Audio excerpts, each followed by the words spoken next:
तो स्वामी जी अगर हम आटे की बात करें तो होल व्हीट है, ओट्स हैं, राई है, ज्वार है, रागी है, बाजरा है, दुनिया भर के आटे हैं स्वामी जी। और जो रिफाइंड व्हीट फ्लावर है जिसको हम मैदा कहते हैं स्वामी जी, वो भी एक इसी में गिनती होती है। अब आप मैदा और आटे में जो मेजर अंतर समझें तो वो ये स्वामी जी कि अगर हम एक गेहूं के बीज को देखें और उसको लंबाई से काटें तो स्वामी जी इसके बाहर का जो हिस्सा है, ये जो गोल्डन कलर का हिस्सा है जिसको हम सीड कोट कहते हैं, इस ये स्वामी जी जब ये साथ साथ पिसता है तो इससे ब्रान बनता है। ब्रान मतलब कि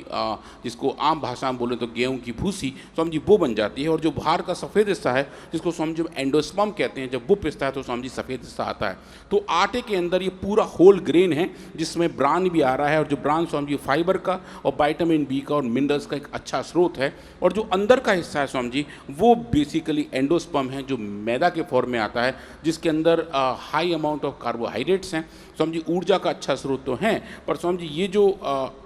आटा है इसके अंदर अच्छे घटक हैं, और जो मैदा है स्वामी जी उसके अंदर अच्छे घटक नहीं होते। उसके अंदर जब हम मैदा को बनाते हैं तो कुछ केमिकल्स का इस्तेमाल भी किया जाता है जो स्वामी जी इसको पील करता है, और वो जो केमिकल्स हैं स्वामी जी वो आटे को ब्लीच करते हैं ताकि आटा सफ़ेद दिखे, और वो मैदा के तौर पर हमें स्वामी दिखाई देता है। अगर आप इनकी हम कैलोरीज़ की बात करें तो आटा स्वामी जी इन सब के मुकाबले बहुत सुपीरियर है, पर जो केमिकल्स हैं, जो ब्लीचिंग एजेंट यूज़ किए जाते हैं मैदा को बनाने के दौरान, उनके स्वामी जी बहुत बुरे इम्पैक्ट हमारे शरीर पर पड़ते हैं जो हम लंबे समय तक उनका इस्तेमाल करते हैं। जैसे स्वामी जी एक केमिकल इसका नाम है बेंजोइल पेरोक्साइड, ये स्वामी जी विटामिन बी और विटामिन ए को ही डिस्ट्रॉय कर देता है। इसकी केमिकल ट्रीटमेंट की वजह से स्वामी जी आटे के अंदर नेचुरल गेहूं के अंदर जो अच्छी चीज़ें स्वामी जी वो खराब हो जाती हैं, और स्वामी जी जो हमारे सेल्स हैं, हमारे शरीर के अच्छे सेल्स हैं, वो भी स्वामी जी इसकी वजह से ख़राब होते हैं। कुछ ब्लीचिंग एजेंट्स हैं, कुछ स्वामी जी अलग टाइप के केमिकल्स हैं जो इसको स्टेबिलिटी देते हैं मैदा को स्वामी जी बनाने के लिए, और उसको सस्टेन करने के लिए कुछ केमिकल्स ऐड किए जाते हैं।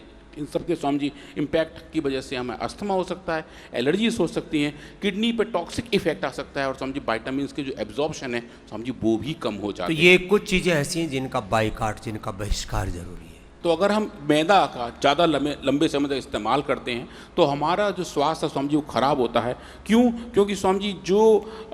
मैदा है इसकी न्यूट्रिशनल वैल्यू कार्बोहाइड्रेट के अलावा स्वामी जी लगभग ज़ीरो है। इसको हम एम्प्टी कैलोरीज कहते हैं क्योंकि इसमें फाइबर नहीं होते, वाइटामिन नहीं होते, माइक्रो न्यूट्रिएंट्स नहीं होते, और स्वामी जी ये हमारे शरीर को जब ज़रूरत हो तब ऊर्जा नहीं देता। स्वामी जी इसको खाते ही हमारा ब्लड शुगर तेज़ी से स्पाइक कर जाता है, तो जो सस्टेन रिलीज होना चाहिए स्वामी जी वो नहीं होता। हमारे पेनक्रियास को उसको बहुत तेज़ी से लड़ना पड़ता है, और स्वामी जी डायबिटीज़ होने का एक बहुत बड़ा कारण ये भी है कि हमारे खान पान में मैदा स्वामी जी पिछले कई दशकों से तेज़ी से घुस गया है। और स्वामी जी वो ये सब लिस्ट है जो स्वामी जी मैदा से बनाई जाती हैं, चाहे वो वाइट ब्रेड हो, कचौड़ी हो, समोसे हो, नान, रोटी, भटूरे, पूरी, हलवा, स्वामी जी दुनिया भर का सामान इसी से आता है जो मैदा से ही लोग बना रहे हैं। पर स्वामी जी ये सब आटा से भी, होल ग्रेन व्हीट से भी बनाए जा सकते हैं, इनका भी स्वामी जी लंबा इस्तेमाल किया जा सकता है। और अगर हम मैदा का ज़्यादा समय तक इस्तेमाल करते हैं तो स्वामी जी हमारा पेट भी खराब हो जाता है, जो हमारा डाइजेशन है स्वामी जी वो भी खराब हो जाता है, कॉन्स्टिपेशन होने के रिस्क बहुत बढ़ जाते हैं क्योंकि फाइबर नहीं होते, और ये सब जाके स्वामी जी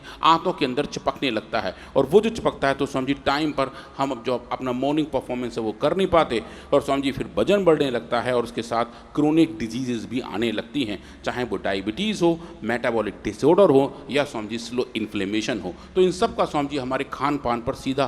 प्रभाव देखने को पड़ता है। तो स्वामी जी लेकिन ये है कि इतना सब होने के बावजूद मैदा इतनी पॉपुलर क्यों है? स्वामी जी एक तो ये है कि एक तो सस्ती है, ये मशीनों द्वारा